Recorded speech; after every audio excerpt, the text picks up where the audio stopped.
গুৰুজনাৰ আদৰ্শগত কথাবোৰত এক ঈশ্বৰবাদৰ প্ৰসংগটোৱে আপোনাক মোক আমি যে মানুহ এই যে মনুষ্য জীৱন আমি লভিছোঁ এই কথাষাৰৰ উপলব্ধি কৰোৱায়। তাৰ বাবে আমি আধ্যাত্মিক হ'ব লাগিব। আমি আনুষ্ঠানিক শিক্ষা লৈছোঁ, আমি অনানুষ্ঠানিক শিক্ষা লৈছোঁ, কিন্তু আনুষ্ঠানিক আৰু অনানুষ্ঠানিক শিক্ষাক গোটেই জীৱন জুৰি ধৰি ৰখা আন এক শিক্ষাই হৈছে আধ্যাত্মিক শিক্ষা। আৰু এই আধ্যাত্মিক শিক্ষাক ধৰি ৰাখিবৰ বাবে আপোনাক নৈতিকতা আৰু প্ৰমূল্যবোধৰ দুটা খুঁটি লাগিব। সেই দুটা খুঁটি পুতি ল'লেহে কিন্তু আপুনি আধ্যাত্মিকতাৰ দিশটোৰে যাব লাগিব। মাধ্যম কি হ'ব? আত্মসংশোধন হ'ব পাৰে, আত্মশুদ্ধি হ'ব পাৰে, আত্মসমালোচনা হ'ব পাৰে। প্ৰথমটোতো আত্মসমালোচনা বুলি আমি ভাবোঁ যে আপুনি কি কৰি আছে সেই কথাটো ডাঙৰ নহয়, যে মইনো কি কৰি আছোঁ, আনক কোৱাৰ আগতে আমি কি কৰি আছোঁ, এই সমালোচনাটো যদি প্ৰত্যেকগৰাকীয়ে কৰে সেই আধ্যাত্মিকতাৰ প্ৰথমটো মাধ্যম। তাৰ পাছত আত্মশুদ্ধি। আপোনাৰ ভুল হ'ল, আপুনি আত্মশুদ্ধি কৰিব। কেনেকৈ কৰিব? সাধু এটা কৈছোঁ যে এগৰাকী নামতীগৰাকীয়ে নাম গাই ফুৰে। এতিয়া নামতীৰ বিপদে আপদে এজন বন্ধুৱে খুব সহায় কৰে। বন্ধুজনে যে সহায় কৰে, টকা পইচা দি সহায় কৰে প্ৰতিবাৰে। সেইদিনা আকৌ নামতী খুব বিপদত পৰিছে। এতিয়া কাইলৈ নামতীক টকাকেইটা লাগে, কিন্তু এতিয়া নামতী বিপদত পৰিছে কি অকণমান লাজ লাগিছে। এই যে পূৰ্বতে সহায় কৰা বন্ধুগৰাকী তেওঁক প্ৰতিবাৰে খুজি থাকে, এইবাৰ খুজিব নোৱাৰে। এই প্ৰতিবাৰে সি দি থাকে, এইবাৰনো তাক কি বুলি খোজোঁ, সেই কথাটোতে অকণমান লাজ পাই খুজিব পৰা নাই। সেইটোকে উপায় নাপায় নামতী সেই চিন্তাটোতে আছে। আৰু আগদিনাখনি নামতীৰ নাম, পিছদিনা টকাকেইটা জমা দিব লাগে।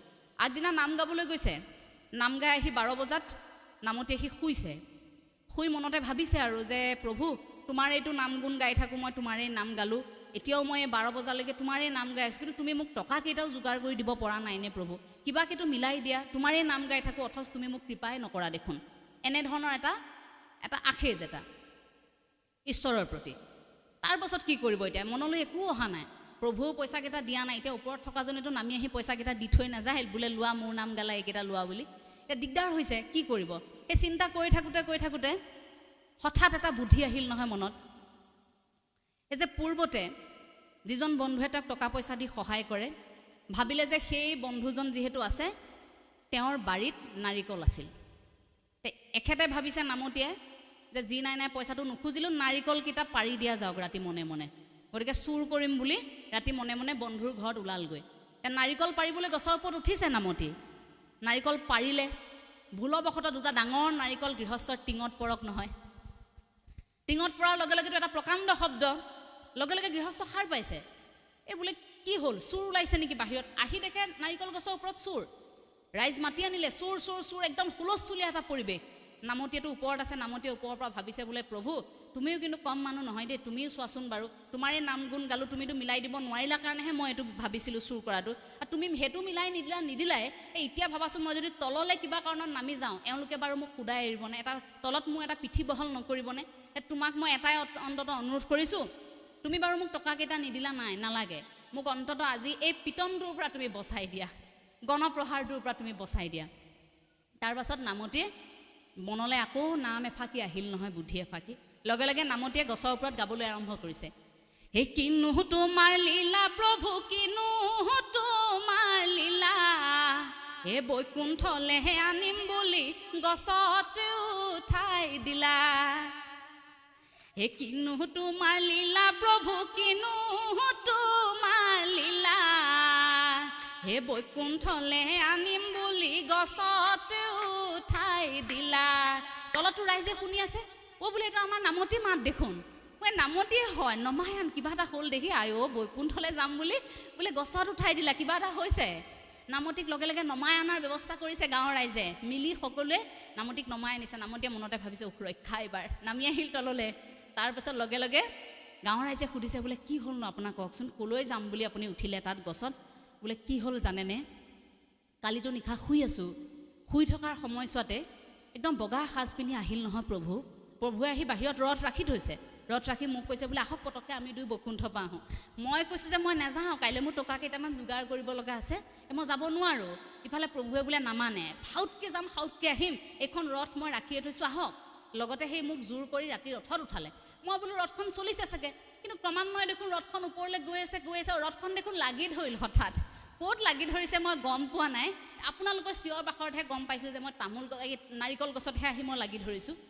ৰাইজে বোলে আয়ো দেহি আমাৰ নামতীয়েতো এনেকুৱা কাম নকৰে, কিনো হ'ল, লগে লগে নামতীক পানী দুনি খুৱাইছে। তাৰপিছত নামতীয়ে দেখিলে যে ৰাইজে ইমান মৰম কৰিছে, নামতীয়ে ভাবিলে যে সঁচা কথাটো কৈ দিয়া যাওক। তাৰপাছত নামতীয়ে কৈছে যে মোৰ এটা বিপদ, সেই বিপদটোত পৰিছোঁ, কেইটামান টকাৰ খুব প্ৰয়োজন। সেই চিন্তাতে মই আচলতে এইকেইদিন শুবই পৰা নাই, সেইবাবে হয়তো চাগে এনেকুৱা সপোন দেখিলোঁ নেকি। ৰাইজে কৈছে আয়ো আপোনাৰ তেনেকুৱা বিপদ, আপুনি কিয় আমাক কোৱা নাই? সেই আমাৰ নামতী বিপদত পৰিছে। ৰাইজে সকলোৱে মিলি যিয়ে যেনেকৈ 10 টকা 20 টকা পাৰে সকলোৱে গোটাই নামতীক সেই বিপদটোৰ পৰা উদ্ধাৰ কৰিলে। এই কথাটোৰ পৰা আমি দুটা কথা বুজিব পাৰোঁ এই সাধুটোৰ পৰা। ইয়াৰ প্ৰথমটো হৈছে আত্মশুদ্ধি। এই যে নামতীয়ে উপলব্ধি কৰিলে ৰাইজে মোক সহায় কৰিছে, এতিয়া মই সঁচাটো কৈ দিয়া ভাল হ'ব। আৰু সঁচাটো কৈ দিয়াৰ লগে লগে ৰাইজেও বুজি পালে যে সঁচাকৈ নামতী বিপদত পৰিছে, এইজন মানুহেতো বিপদে আপদে আমাক নাম গাই সহায় কৰে, গতিকে তেওঁকো আমি সহায় কৰিব লাগিব। সত্যটোক স্বীকাৰ কৰা, অৰ্থাৎ সেইখিনি সময়ত সত্যটোক স্বীকাৰ কৰিলে আৰু ভুল হ'ল বুলি ভাবি আত্মশুদ্ধি কৰিলে, লগে লগে কি কৰিলে? সঁচা কথাটো কৈ দিলে। এই যে আত্মশুদ্ধি, আমি ভুল হোৱাৰ লগে লগে তেনে আত্মশুদ্ধি কৰিবলৈ সুযোগ পাওঁ, কিন্তু আমি মানুহে নকৰোঁ, লাজ পাওঁ সেই আত্মশুদ্ধি কৰিবলৈ। সেই আত্মশুদ্ধিৰ কথাষাৰ এই সাধুটোৰ জৰিয়তে আমি বুজিব পাৰোঁ। আৰু দ্বিতীয় কথাটো হ'ল ঈশ্বৰ। এই ওপৰত থকাজন, আমি ভাবোঁ ওপৰত থকাজনে দেখা নাই। কিবা এটা বেয়া কাম কৰি ঈশ্বৰক যদি আমি সেইদিনা ডাঙৰ ভোজ এটা পাতি ৰাইজ সকলোকে মাতি সেৱা লৈছোঁ, বোলে আগদিনা ডাঙৰ কিবা এটা কাম কৰিলোঁ, কিবা এটা অপৰাধ কৰি, সেই ওপৰত থকাজনেও বুজি পায়। চুৰ কৰিবলৈ গৈছিল যদিও ঈশ্বৰৰ নাম লয়, চুৰ কৰিবলৈ যোৱা কাৰ্যক কিন্তু ঈশ্বৰে সহায় নকৰিলে, যেনেকৈ হ'লেও তেওঁ ধৰা পৰিলে। সেই কথাটো যে ঈশ্বৰৰ উপলব্ধিটো এই ওপৰত থকাজনৰ পৰা যে আমি ফাঁকি দিব নোৱাৰোঁ, এইবোৰ সৰু সৰু কিছু উদাহৰণ, যদিও সাধু কথা, কিন্তু আমি ব্যক্তিগত জীৱনত কিন্তু সেই কথাবোৰ বুজিব লাগিব। ব্যক্তিগত জীৱনত হয়তো প্ৰতিগৰাকী সেই কথাবোৰ অনুভৱ কৰে, কিন্তু কথাবোৰ প্ৰকাশ নকৰে। এতিয়াৰ পৰা আমি সেই সময়বোৰ, যে এইখিনি সময় হয়তো আমাৰ আত্ম উপলব্ধিৰ সময় নেকি, এইখিনি সময় হয়তো আমাৰ আত্মশুদ্ধিৰ সময় নেকি, আত্মসমালোচনাৰ সময় নেকি, এই কথাবোৰ চালি জাৰি চাব লাগিব। কাৰণ ঈশ্বৰৰ সন্তান বুলি যদি আপুনি আপোনাক ভাবে, আপুনি আনকো ভাবিব লাগিব তেওঁ ঈশ্বৰৰে সন্তান। যদি ঈশ্বৰৰ সন্তান বুলি আপুনি আপোনাক ভাবিলে, আমাকো ভাবিলে, আমি সকলো যদি ঈশ্বৰৰ সন্তানেই হ'লোঁ, তেন্তে এই পৃথিৱীত আপোনাৰ মোৰ মাজৰ পাৰ্থক্য ক'ত? হ'ব পাৰে আপুনি 2 টকা বেছিৰ গৰাকী, হ'ব পাৰে আপুনি মোতকৈ এসাঁজ ভাল কাপোৰ পিন্ধি আহিছে, আপুনি মোতকৈ নিশা ভালকৈ ভাত সাজ খাইছে, কিন্তু আমি ঈশ্বৰৰ সন্তান, সকলো যদি একেই ঈশ্বৰৰ প্ৰতি বিশ্বাসী, আপোনাৰ মনতো আত্মা আছে, আমাৰ মনতো আত্মা আছে, আমি আত্মাটোকহে কঢ়িয়াই ফুৰিছোঁ, গতিকে আমি প্ৰতিগৰাকী সমান। সেই সাম্যবাদৰ ধাৰণাটো আমাক গুৰুজনাই দিছিল। সেই সাম্যবাদৰ, আমি যে সকলো একেই, সেইবাবে নামঘৰত কোনো ৰিজাৰ্ভেশ্যনৰ ব্যৱস্থা নাথাকে, সকলো একেলগে বহে, কোনো ডাঙৰ আসন নাথাকে, এইজন VVIP মানুহ আহিলে বহিব, কোনো ব্যক্তিক তেনে আগস্থান দিয়া নহয়, সকলোৱে একেলগে ঈশ্বৰৰ নাম ল'ব। তাত কৃষকো থাকিব, তাত বৃহৎ উদ্যোগপতিও থাকিব, তাত কোনো ৰাষ্ট্ৰপতি প্ৰয়োজন হ'লে তেওঁও থাকিব, যিসকল ব্যক্তি থাকিব, সমাজৰ আটাইতকৈ উচ্চ আসন যিসকলক আমি দিওঁ সততে, প্ৰতিগৰাকী ব্যক্তি আচলতে তাত থাকিব। এই কথাষাৰ এনেধৰণৰ যে সমাজত আমি যে আসনৰ কথাটো ক'লোঁ, তাত আমাৰ এটা অসন্তুষ্টি আছে। আমাৰ সন্তানক কোৱা হয় ডাঙৰ মানুহ হ'বা দেই, ডাঙৰ মানুহ হ'ব লাগিব। অসন্তুষ্টিটো এনেকুৱা, ডাঙৰ মানুহৰ সলনি ভাল মানুহ হ'ব লাগিব দেই, ভাল মানুহ হ'বা। এই বাক্যষাৰ কিয় প্ৰয়োগ নহয়? এই বাক্যষাৰ কিয় প্ৰয়োগ নহয় যে আমাক যদি একেলগে কোৱা হয় যে ডাঙৰ মানুহ নহয়, ভাল মানুহ হোৱা, ডাঙৰ মানুহৰ আসনখন আজি আছে, কাইলৈ আপোনাৰ আসনখন গুচি গ'ল, আপুনি ডাঙৰ মানুহ হৈ নাথাকে, সেই আসনখনেহে আপোনাক জিলিকাই ৰাখিছে।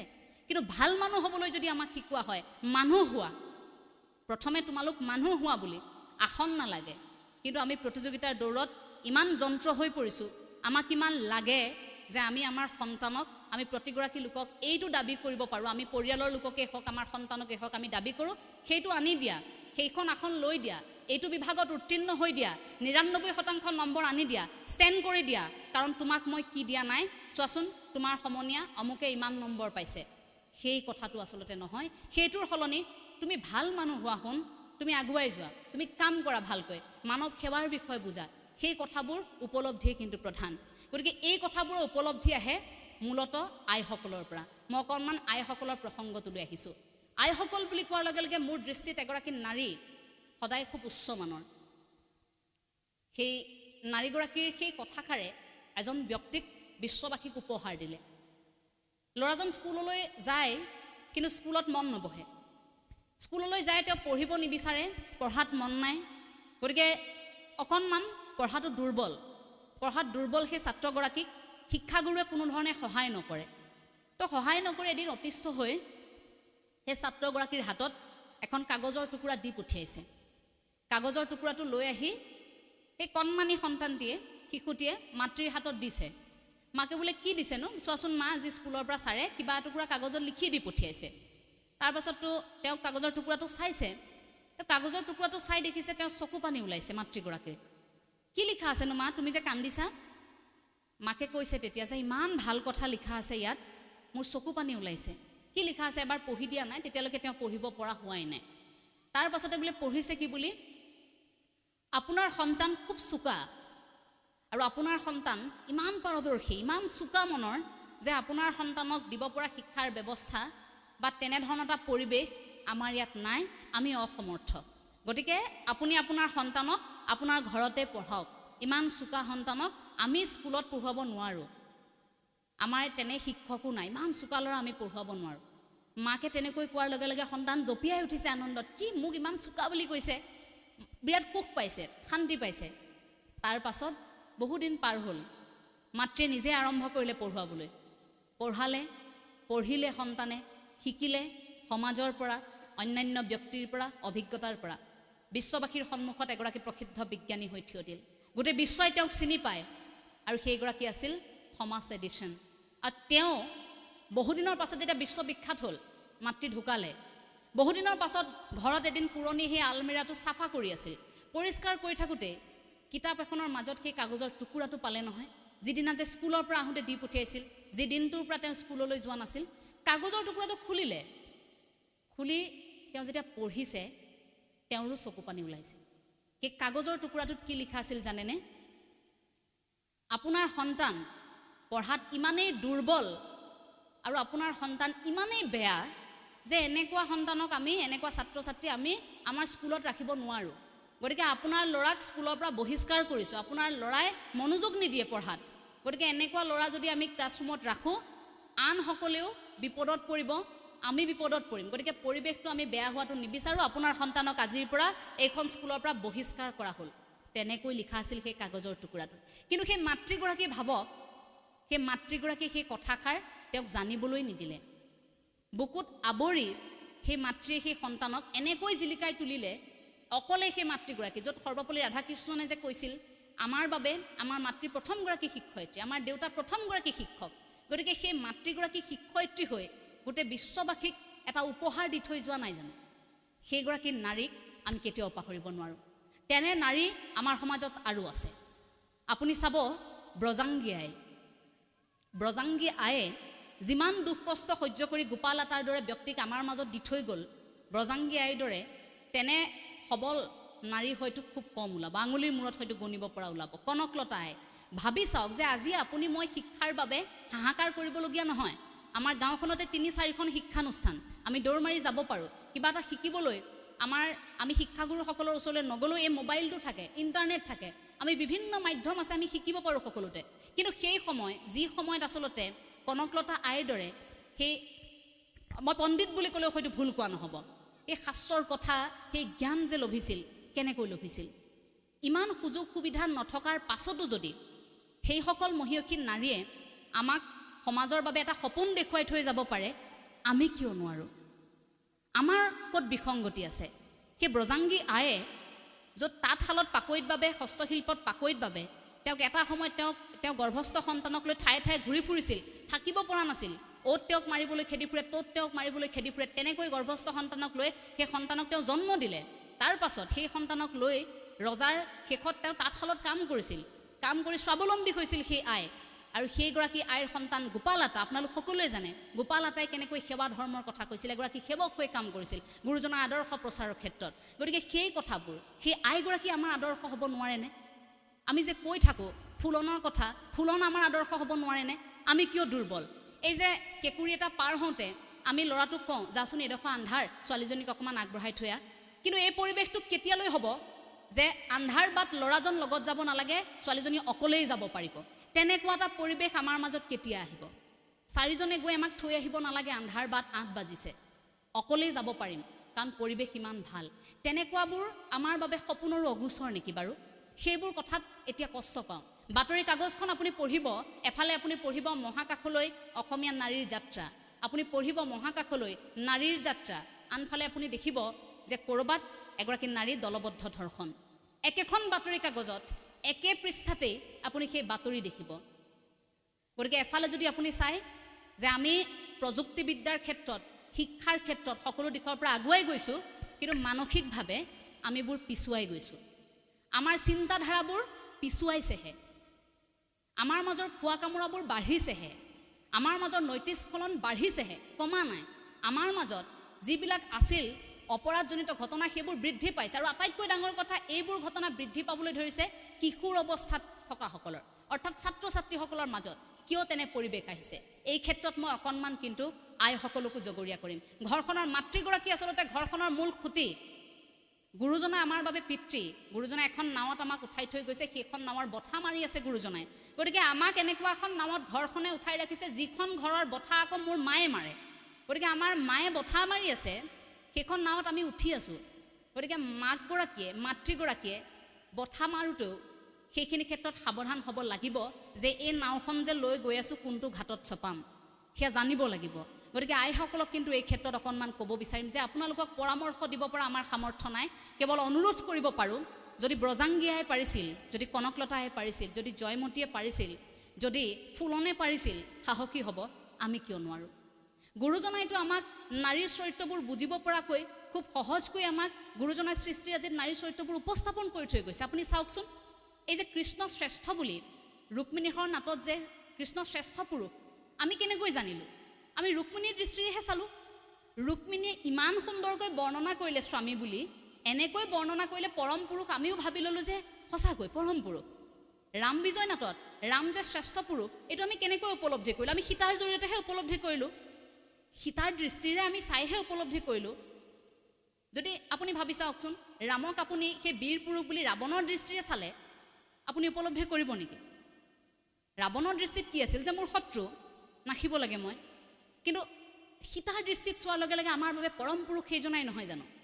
ৰামক উপস্থাপন, কৃষ্ণক উপস্থাপন সেই নাৰীৰ চৰিত্ৰৰ মাজেৰে যে কৰি থৈ গৈছিল, তাৰ আঁৰৰ এটাই উদ্দেশ্য আছিল, আমি নাৰীসকল আমি যাতে সেই চিন্তাধাৰাৰে ঈশ্বৰমুখী হ'ব পাৰোঁ। সেইবাবে সেই চৰিত্ৰবোৰত তেনেকৈ আচলতে চৰিত্ৰবোৰ লিখি উলিয়াইছিল গুৰুজনাই, সেই চৰিত্ৰবোৰৰ জৰিয়তেও যাতে আমি ঈশ্বৰমুখী কথা ভাবিব পাৰোঁ। গতিকে সেই কথাটো আমাৰ খুব ভাল লগা। যি সময়ত নেকি শ্বেক্সপিয়েৰে হেমলেট নাটকত, য'ত তেওঁ উল্লেখ কৰি থৈ গৈছে শেষৰ অংশত, শেষৰ শতিকাত তেওঁ উল্লেখ কৰি থৈ গৈছিল যে বিশ্বাসঘাতক নাম তোমাৰ নাৰী, সেইবুলি লিখি থৈ যোৱাৰ পাছত তাৰ পৰা বহু বছৰ আগতে গুৰুজনাই কিন্তু আনফালে এই সীতাৰ দৃষ্টিৰে, ৰুক্মিণীৰ দৃষ্টিৰে কৃষ্ণক কেনেকৈ চাব পাৰি তেনেকুৱা এখন নাট আমাক দি থৈ গ'ল। পাৰ্থক্যবোৰ বুজিলেনে? পাৰ্থক্যবোৰ আমাৰ তেনেকুৱা। সাহিত্যিক বহু আছে, বিশ্বত সাহিত্যিক বহু আছে, কিন্তু গুৰুজনাৰ যিটো দৃষ্টিভংগী, যিটো পৃথকতা, যিটো ব্যতিক্ৰমিতা, সেইটো কিন্তু কোনেও স্পৰ্শ কৰিব নোৱাৰে। গতিকে আইসকল এই ক্ষেত্ৰত ঘৰখনৰ মূল ভেটি হিচাপে আপোনালোকে কিন্তু সেই ঘৰখন ধৰি ৰখাৰ ক্ষেত্ৰত আপোনালোকৰ যিহেতু মূল ভূমিকা থাকে, গতিকে আমি ভাবোঁ আধ্যাত্মিক প্ৰথমতে আপোনালোক হ'ব লাগিব। আধ্যাত্মিকতা আপোনালোকৰ মনত আছে, মাত্ৰ জগাই তুলিব লাগিব।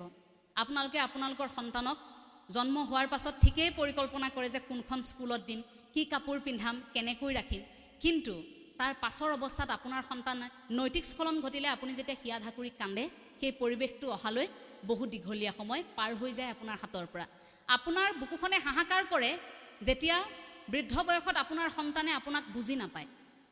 কিন্তু সেই সন্তানক যদি আপুনি সৰুৰে পৰা আধ্যাত্মিক শিক্ষা দিয়ে, আধ্যাত্মিকতাৰে যি সন্তান জীপাল হৈ থাকে, সেই সন্তানে কোনো পিতৃ মাতৃক বৃদ্ধাশ্ৰমত নাৰাখে, লিখি ৰাখক। যি আধ্যাত্মিকতাৰ সৈতে জড়িত, যি ঈশ্বৰৰ কথা বুজি পায়, জীৱিত ভগৱান পিতৃ মাতৃ, সেই জীৱিত ভগৱানক যেতিয়া আৰাধনা কৰিব সন্তানে, সেই সন্তানে কেতিয়াও বৃদ্ধাশ্ৰমত নিজৰ পিতৃ মাতৃক থৈ আহিব নোৱাৰে। গতিকে আইসকলৰ ক্ষেত্ৰত এয়া অনুৰোধ যে আপোনালোকে এতিয়াৰ পৰা আপোনালোকৰ আচৰণৰ জৰিয়তে আপোনালোকৰ সন্তানক সেই পৰিৱেশটো দিব লাগিব। পঢ় বুলি সন্তানক কৈ থাকোঁতে আপুনিও হাতত কিতাপখন ল'ব লাগিব। পঢ় বুলি কৈ থৈ আহি আপুনি যদি ৰিলছ চাই থাকে, আপুনি যদি ফেচবুকত লাইভ আহি থাকে, ফেচবুক চাই আছে, বোলে চিৰিয়েল চাই আছে সেইখিনি সময়ত, তেতিয়া আপোনাৰ সন্তানে সেইখিনি কথা নুশুনি মায়ে ৰিলছ চাই আছে। আপুনি যদি জঁপিয়াই জঁপিয়াই অৰ্ধ উলংগ হৈ যদি আপুনি ৰিলছ বনাই আছে, আপোনাৰ সন্তানে বেলেগৰ আগত গৈ পাৰিলে কৰি দেখুৱাব, আমাৰ মায়ে এনেকৈ নাচে, হয়নে?